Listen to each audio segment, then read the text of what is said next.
Watch these idiots try assume foremost. They either plants for the Disney tool. Watch these idiots try assume foremost. They either plants for the Disney tool. Why most fans follow the fool, you foolish lot. For a millennium, high in the snowy mountains of Ando Prime, the Order of the Daibendu monks had attended a massive edifice they called the Thoyor. Lie. Bullshit. Fuck off, idiot. For almost 2 decades, Obi-Wan Kenobi resided close to Luke Skywalker on Tatooine as he grew up, always keeping a safe eye on the boy but also his distance. In fact, in A New Hope, Luke seems to only know of Obi-Wan, not actually have a friendship or any type of a deep relationship with him. It was also the very first time we see Obi-Wan training Luke, as he introduces him to the weapon of the Jedi in Jedi and Sith wield the Ashlar and Bogan, the light and the dark. I'm the one in the middle, the Bendu. What do you call yourself? That was the Bendu, a Force-sensitive being that we meet on Atollon in Season 3 of Star Wars Rebels. He is an ancient and mysterious being who claims to represent the middle of the Force. But what does that mean? Is that balance? Not quite, but we'll get there. He also mentions that the Jedi and Sith use the Ashla and Bogan respectively. Lie. Bullshit. Fuck off, idiot. And most prefer this same shit. This is why most fail. Fucking stupid fuckers.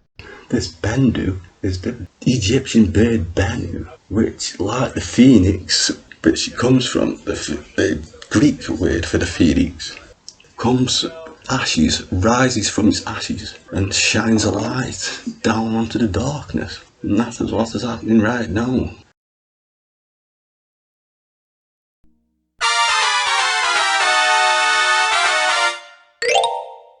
Leia was sent far away from the Jedi, making it so she would grow up without the possibility of receiving Jedi training. But this raises the big question, why for years did Obi-Wan not train Luke, as he surely would have become a powerful Jedi, and maybe even become a Jedi Knight at the time of A New Hope? The answer is very interesting and important. To answer the question, we must look back at Revenge of the Sith, as the novelization for the film has the answer. After Padme's death, Jedi Master Obi-Wan Kenobi and Yoda sat down to have a very important conversation concerning the future of the Skywalker twins. Obi-Wan immediately suggested that he take Luke and train him as a Jedi on Tatooine, while Yoda take Leia and train her so that one day the 4 Jedi may come together to destroy the Sith. Get all the, crazy people yelling and screaming at you. All the crazy people yelling and screaming at you. This upcoming Wednesday, a lot of Star Wars fans are also getting very excited for the Obi-Wan Kenobi TV series marketing run. A lot of Star Wars fans are all crazy people. A lot of Star Wars fans are all crazy people. A lot of Star Wars fans are all crazy people yelling and screaming at you. Why not just make the movie for yourself? I'm doing what I wanted to do back when I started, but I'm going to learn things, and the things I learn, possibly I'll pass on to other friends of mine and other people, because that's what directors do. They learn from what all their peers are doing. I'm doing this, and I'm doing. You sort of see how they manipulate film, the visual image, moving image, and do things that have never been done before. This is how they got many watch the crap they released.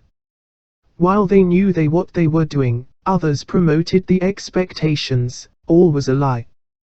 Do you see? And so that's what I want to do, because in the movie business, you cannot take a risk.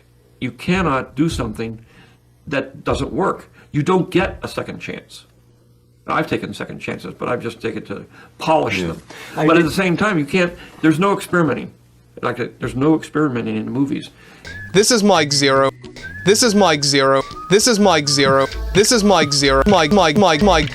This is Mike Zero. Crazy people. This is Mike Zero. You sort of see how they manipulate. A lot of fans seem to have had issues with Mike Zero. A lot of fans seem to have had issues with Mike Zero. Now, when we look at everything related to what's in store by Jon Favreau, Dave Filoni, George Lucas, what's in store by George Lucas, what's in store by George Lucas, and others out there, we already know that they are working on a handful of Star Wars TV shows, be it animated or live action, whatever have you.